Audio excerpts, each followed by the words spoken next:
Break के बाद एक बार फिर स्वागत है आपका। बढ़ते हैं खबरों में आगे। 550 साल के संघर्ष और बलिदान के बाद अयोध्या में श्री रामलला का विशाल मंदिर बनकर तैयार हो रहा है। लेकिन इसके अतिरिक्त भी हम श्री राम की बात करें तो श्री राम मर्यादा पुरुषोत्तम है।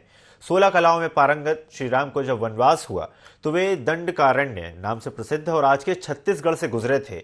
और यही वो छत्तीसगढ़ की धरती है जहां श्री राम की मां कौशल्या की जन्मस्थली है। लेकिन इन सबके अलावा एक और स्थान है जो सैकड़ों साल से राम भक्तों की आस्था का केंद्र बना हुआ है।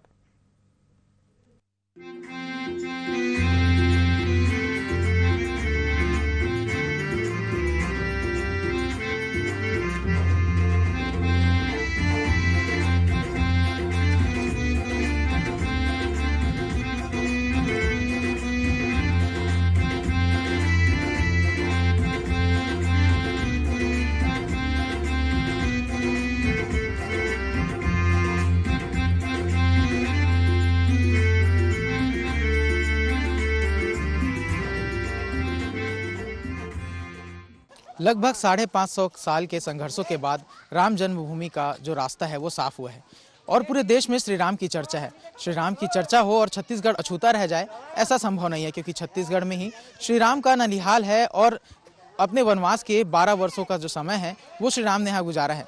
हम मौजूद है ग्राम तुरतुरिया में। यहाँ पर माना जाता है कि वाल्मीकि जी का ये आश्रम है। पीछे आपको आश्रम दिखाऊंगा, थोड़ी देर में वहाँ चलेंगे और जो अंदर के दृश्य हैं वो आपको दिखाएंगे। ऐसा माना जाता है कि माता सीता का जब श्री राम ने परित्याग किया था तो माता सीता वाल्मीकि जी के साथ यहाँ रही थी और लौ कुश की शिक्षा दीक्षा यहीं पर हुई है। ये स्थान है बलौदाबाजार जिले में स्थित तुरतुरिया। जी हाँ, तुरतुरिया ही वो जगह है जहाँ वाल्मीकि ऋषि का आश्रम था। माता सीता ने भी श्री राम के परित्याग करने के बाद यहीं पर अपना आगे का जीवन व्यतीत किया था। यही वो स्थान है जहाँ श्री राम के 2 तेजस्वी पुत्र लव और कुश का जन्म हुआ और यहीं पर लव और कुश ने वाल्मीकि ऋषि से शिक्षा प्राप्त की थी। तो आइए आपको दर्शन कराते हैं लव कुश की जन्मभूमि और वाल्मीकि ऋषि के आश्रम तुरतुरिया धाम की। ऐसी मान्य कथा है कि जब माता सीता को लक्ष्मण जी ने इस स्थान पर छोड़ा था तो लक्ष्मण जी ने ही घने जंगल के बीच अपने बाण से जल का स्रोत प्रकट किया था, जिसकी अविरल धारा आज भी तुरतुरिया धाम में प्रवाहित होती है। इस जल को काफी विशेष भी बताया जाता है। साथ ही ऐसी मान्यता है कि इस जल के उपयोग से बड़ा चर्म रोग भी 1 महीने के भीतर ठीक हो जाता है। आसपास के क्षेत्र से आने वाले श्रद्धालु बड़ी श्रद्धा से इस जल का सेवन करते हैं और रोग मुक्त होकर अपने घर वापस जाते हैं। हम मंदिर परिसर के अंदर मौजूद हैं और मंदिर के प्रांगण में ही यहाँ पर जो है वो गौमुख देखने को मिलता है। ऐसी मान्यता है कि ये जो गौमुख है इसका जो जल स्रोत आ रहा है, एक समय पर लक्ष्मण जी ने अपने बाण मार करके इस जल स्रोत को उत्पन्न किया था और तब से जो जल प्रवाह है वो यहाँ पर हो रहा है।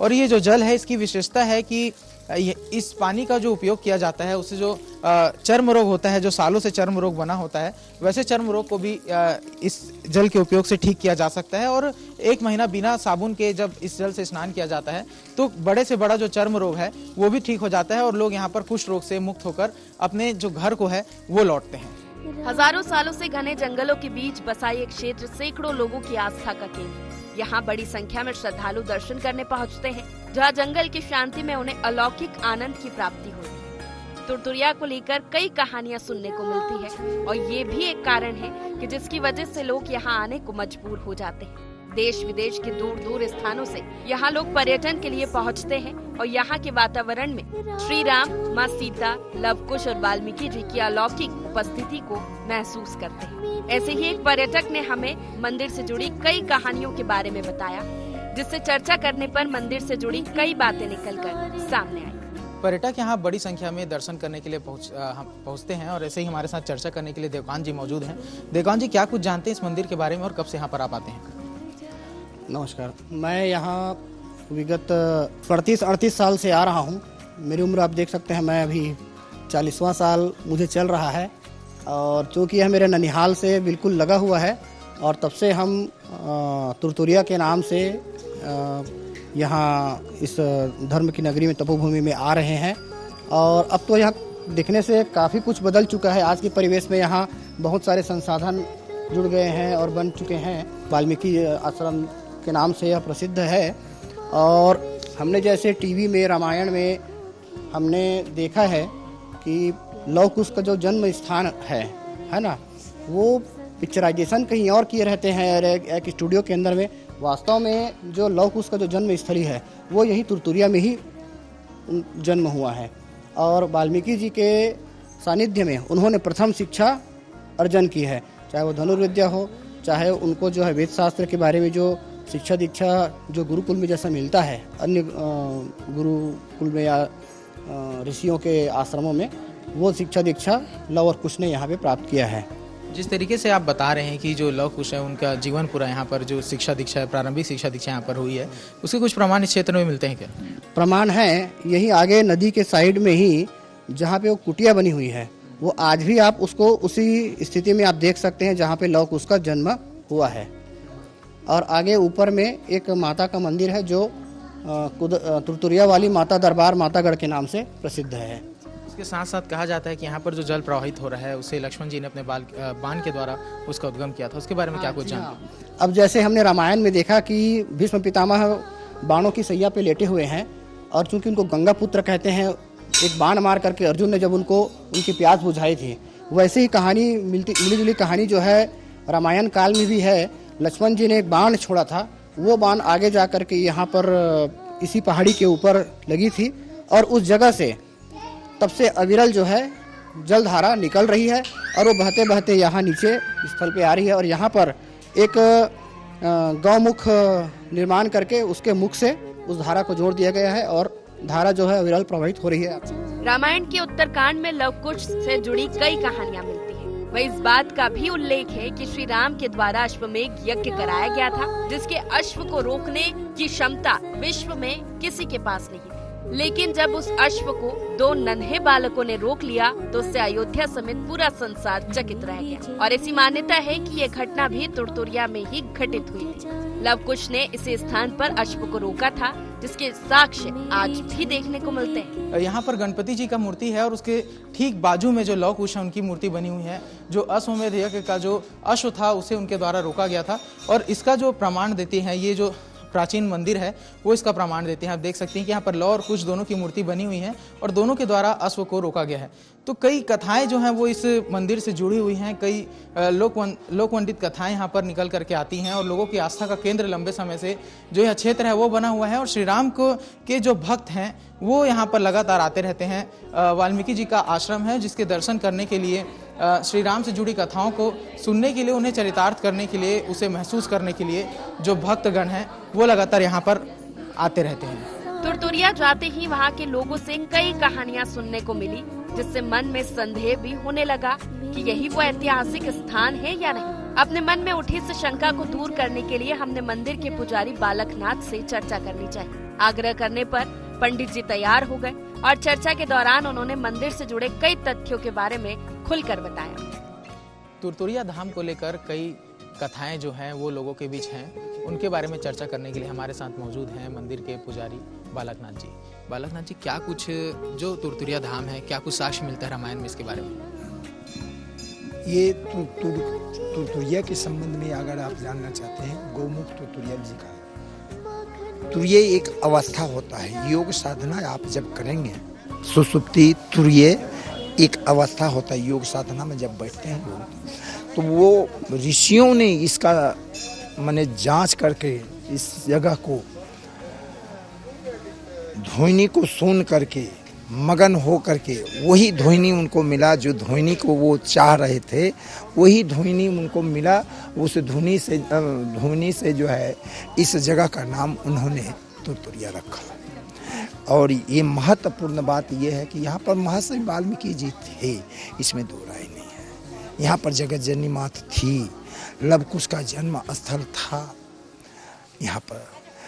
और ये मैं नहीं कह रहा हूँ, इतिहास साक्षी है। अंग्रेज के वहाँ आप जाइएगा, अंदर में एक पत्थर लगा है। H.M. लारी कमिश्नर 1914 में इस जगह को बहुत बड़ा महत्व दे करके कुंड उंड उन्हीं का बनाया हुआ है, लेकिन उस समय का टूट फूट गया था। एक मंदिर है, पुराना मंदिर है। तो 1974 में वो आए। उस समय मेरी आयु क्या रही होगी ये आप ख्याल कीजिएगा, ये आपके ऊपर है। तो वो यहाँ के बारे में बहुत सारी मूर्तियों के बारे खंडन हो चुके हैं, बहुत सारी मूर्ति खंड। कुछ मूर्ति जैसे ये पिल्लर है, ये मूर्ति है। ऊपर आप गणेश जी के देखे होंगे, गणेश जी सुरक्षित हैं। वो सोमेश्वर महादेव है, उन्हीं का बताया हुआ है। वो लोग अंग्रेज लोग हमको लिख करके दिए थे। एक हमारे उस समय ये बलाड़ बांध बन रहा था, तो बलाड़ बांध के एक एसडीओ साहब आए थे, वो हिंदी में अनुवाद करके पूरा लिस्ट मेरे को दिए थे, लेकिन दुर्भाग्यवश मैं आपको दिखला नहीं सकता हूँ। लेकिन एच.एम. लारी कमिश्नर का पत्थर है मौजूद अभी। तो क्या रामायण में इसका उल्लेख है इस क्षेत्र का? रामायण के उल्लेख तो ये आता है कि जब भगवान राम वनवास में निकले तो राम लक्ष्मण जानकी तीनों, तो चित्रकूट में उस समय वाल्मीकि जी थे, उस समय चित्रकूट में थे, और वाल्मीकि के संरक्षण में वो अपना जीवन कुछ समय तक बिताए। वाल्मीकि जी साधारण नहीं थे, तुलसी कीर्त बाबा ने लिखा है इस बात को, तब कर कमल जोरे रघुराई, बोले बचन श्रवण सुखदाई। भगवान राम उसी जगह फिर आगे रोक दिए। वाल्मीकि जी का वार्तालाप जो हुआ उसमें तत्काल तुम त्रिकालदर्शी मुनि नाथा, विश्व बदर जिमी तुमरे हाथा, ऐसा करके उन्होंने कहा कि आप इस बात को आगे मत कीजिए, मेरे को रहने की जगह बताइए। तो उसमें देखिए वो बोर्ड में लिख रखे हैं, पूछो मोह की रहूं कहाँ। आप मुझको पूछते मेरे को रहने की जगह, पूछे मोह की रहूं कहाँ, मैं पूछा तो सकता हूँ। मेरे को थोड़ा शर्म लगता है आपसे पूछने में, कहने में। क्या भगवान से कहते हैं? कौन? वाल्मीकि जी। जहाँ न हो तहते ही कहीं तुम्हें दिखाओ ठाओ, ऐसा जगह आप हमको बतलाओ कि जहाँ आप नहीं हो। भगवान राम को उन्होंने कहा। कौन? वाल्मीकि महाराज। अब इन वार्ताओं को तो पीछे छोड़ दीजिए, दक्षिण भारत वो आए, दक्षिण भारत आए, दक्षिण भारत स्वतंत्र हुआ, लौट करके अयोध्या गए। अयोध्या जब गए तो उस समय पुनः सीता जी के वनवास की बात आई, तो वाल्मीकि जी चल करके वहाँ से चित्रकूट से चल करके यहाँ तक आए थे। महाराज जी, ये जो सीता माता है उनके लिए इसी क्षेत्र को क्यों निर्धारित किया गया? वाल्मीकि जी ने इसी क्षेत्र को क्यों चुना सीता माता को अपने साथ रखने के लिए? अब इसका जवाब एक तो अभी देखिए, महापुरुषों का कहीं भी जाना आना, ये आज जैसे उदाहरण के लिए कहना चाहिए, रामदेव बाबा का कई जगह आश्रम बना हुआ, तो मुख्य आश्रम 4 आश्रम बतलाया गया है। मुख्य आश्रम तुरतुरिया, चित्रकूट, सीतामढ़ी, बिहार में जहाँ भगवान का शादी हुआ था, साखोचार पढ़ने के लिए गए थे वाल्मीकि जी महाराज, और चौथा कानपुर के पास में बिट्ठुल नाम करके है ना। ये आप लोग अगर नहीं जानते हैं, आपको मोबाइल के द्वारा पता चल जाएगा कि ये 4 मुख्य आश्रम 4 माना गया, और बाकी जगह पर और बहुत जगह वाल्मीकि आश्रम।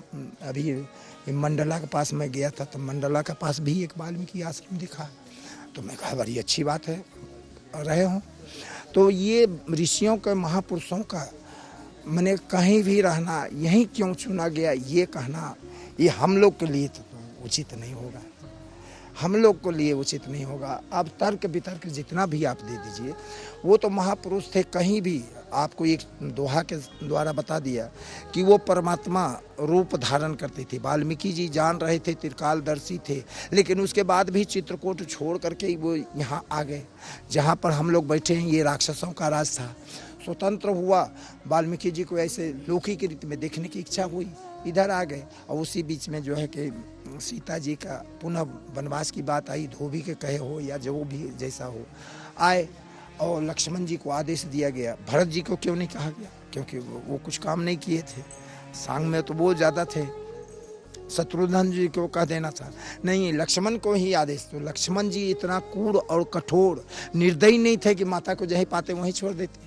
आज भी हम लोग अपनी बहू बेटी को एक विश्वस्त परिवार में छोड़ते हैं, हर जगह नहीं छोड़ते हैं, जहाँ विश्वास है वहीं पर छोड़ते हैं। तो वाल्मीकि जी को ढूंढते ढूंढते वो आए, वहाँ पता चला कि वाल्मीकि जी दक्षिण दिशा की ओर गए। दक्षिण दिशा की ओर गए हैं, तो वाल्मीकि जी को खोजते खोजते यहाँ तक आए। इस नदी का नाम है बालम देही। बालम देही का मतलब ये कि सीता जी को बाद में वाल्मीकि जी महाराज तपस्या करवाए, और उसी समय फिर अश्वमेध यज्ञ का घोड़ा छूटा, बच्चे लोग पकड़े, माता जी हनुमान को देखे। हनुमान को देख करके माता जी का क्या हाल हुआ होगा, हनुमान माता जी को देख कर क्या हाल हुआ होगा, ये तो भाई वो कथा में आया है। तो युद्ध विराम हुआ, विराम होने के बाद फिर वो लोग अयोध्या चल दिए। अयोध्या में जाकर प्रमाणित किया गया, और प्रमाणित के साथ साथ में अयोध्या जी में ही पृथ्वी माता में वो माता जी समा जाती है। आपसे अंतिम सवाल है महाराज जी, वाल्मीकि जी यहाँ पर रहे तो क्या रामायण की भी रचना इसी पवित्र स्थान पर हुई? इस जगह रामायण की रचना नहीं है। रामायण की रचना वहाँ चित्रकूट में हुआ था। यहाँ केवल वो आए और इसी बीच में सीता जी को आना हुआ है ना, और सीता जी का जो भी कहना चाहिए उनका देखभाल करना, उनका और बच्चे को शिक्षा देना। रामायण उन्होंने पढ़ाया, किनको? बच्चे लोगों को। लेकिन रामायण की रचना भगवान राम पैदा नहीं लिए थे, उसके पहले रामायण की रचना हो चुकी थी। वाल्मीकि जी महाराज ऐसे काव्य थे, मैंने उनके काव्य में श्लोक पढ़िए, मेरे पास वाल्मीकि रामायण रखा है। वो काव्य ऐसे काव्य है कि वो तो भगवान राम, इन लव कुश की बात तो छोड़ो, भगवान राम पैदा नहीं लिए थे, इस पृथ्वी पर नहीं आए थे, उसके पहले उन्होंने एक रचना रच दिया, जिस गाथा को आज हम और आप सभी उस पर पीएचडी करते करते कितने लोग खत्म हो गए, लेकिन उसको पार नहीं पाए वाल्मीकि रामायण के। तो वाल्मीकि रामायण के एक एक श्लोक पर जो है ध्यान, अगर 24,000 श्लोक है, एक दिन में कैसे पढ़ लो? 2 मिनट में तो नहीं पढ़ पाओगे। कोई भी ग्रंथ जो है अगर आप पढ़ना चाहोगे तो क्षणिक मात्र में नहीं, क्योंकि इस बात को हमारे तुलसी महाराज ने एक लाइन में कह दिया, मिले गरुड़ मार्ग में मोही और कवन भात समझामो तो ही। हे गरुड़ जी, आप आए हो मेरे से प्रश्न करने के लिए, आपका प्रश्न तो बहुत बढ़िया है, आपका जो शंका बीमारी है वो दूर तो हो जाएगा। शंकर भगवान जैसे क्षणिक मात्र में तो नहीं बता सके, तो हम कौन होते हैं दादा, क्षणिक मात्र में आपको क्या बता सकते हैं। बोले कि आप जाइए, कुछ दिन वहाँ निवास कीजिए, भगवान की चर्चा कीजिए, और तब आपका शंका दूर होगा। उनको शंका हुआ था, गरुड़ जी को क्या शंका हुआ, इस बात को आप जान रहे हो, यानी युद्ध में सर्प को खा जाना और ये परमपिता परमेश्वर कैसे हो सकता है, ऐसा करके शंका हो गया। और शंका हुआ तो वो शंका ले करके अपने पिताजी के पास गए। पिताजी कहा कि मैं नहीं समझा सकता, शंकर के पास जाओ। शंकर बोले कि भाई इसको झंझट में कौन पड़े, चलो इसको भेज दिया, काकभुसुंडी के पास भेज दिया। काकभुसुंडी उसको समझाए, पूरा रामायण तुलसी की मानस जो है उसी पर। और वो कहाँ से? वाल्मीकि के आधार, वाल्मीकि के सारांश को लेकर के कुछ चीज़ विस्तार से तुलसी बाबा दिए हैं, कुछ चीज़ को संक्षिप्त में दिए हैं, लेकिन लिखे हैं कि इसके आधार पर, वाल्मीकि ग्रंथ के आधार पर ही उन्होंने लिखा। निश्चित तौर पर जो रामायण की अविरल कथा है उसे चरितार्थ करता हुआ यह तुरतुरिया धाम है, जहाँ के एक एक कण में श्री राम की जो नाम की गूंज है वो गूंजती है, और लौक उसका बचपन आज भी यहाँ पर बीतता हुआ प्रतीत होता है। सभी कहानियाँ, सारे तथ्यों और वाल्मीकि रामायण से जुड़ी बातों को सुनकर ही लोग तुरतुरिया खींचे चले आते हैं। वह इस वातावरण में श्री राम की अनुभूति भी होती है। छत्तीसगढ़ में ऐसे कई स्थान हैं जो आज भी रामायण काल की गवाही देते प्रतीत होते हैं। छत्तीसगढ़ ही वो धरती है जो माता कौशल्या के साथ साथ लव कुश की भी जन्मभूमि है। वहीं आज भी छत्तीसगढ़ की धरती में त्रेता युग के दंडकारण्य काल की खुशबू निहित है। निश्चित तौर पर जहाँ भी श्री राम की चर्चा हो वहाँ छत्तीसगढ़ का नाम आना तय है। ये तुरतुरिया धाम है जहाँ का कण कण श्री राम की वंदना करते हैं। यहाँ का जो एक एक पेड़ है वो इस बात की गवाही देता है कि लव कुश का बचपन इस क्षेत्र में बीता है। माता सीता ने अपना अंतिम जो समय था काफ़ी लंबा समय इस क्षेत्र में बिताया है। हमने महाराज जी से चर्चा की, यहाँ पर पहुँचे पर्यटकों से चर्चा की, जिससे यह बात निकल करके आया कि जो ये क्षेत्र है राम भक्तों की श्रद्धा का केंद्र है।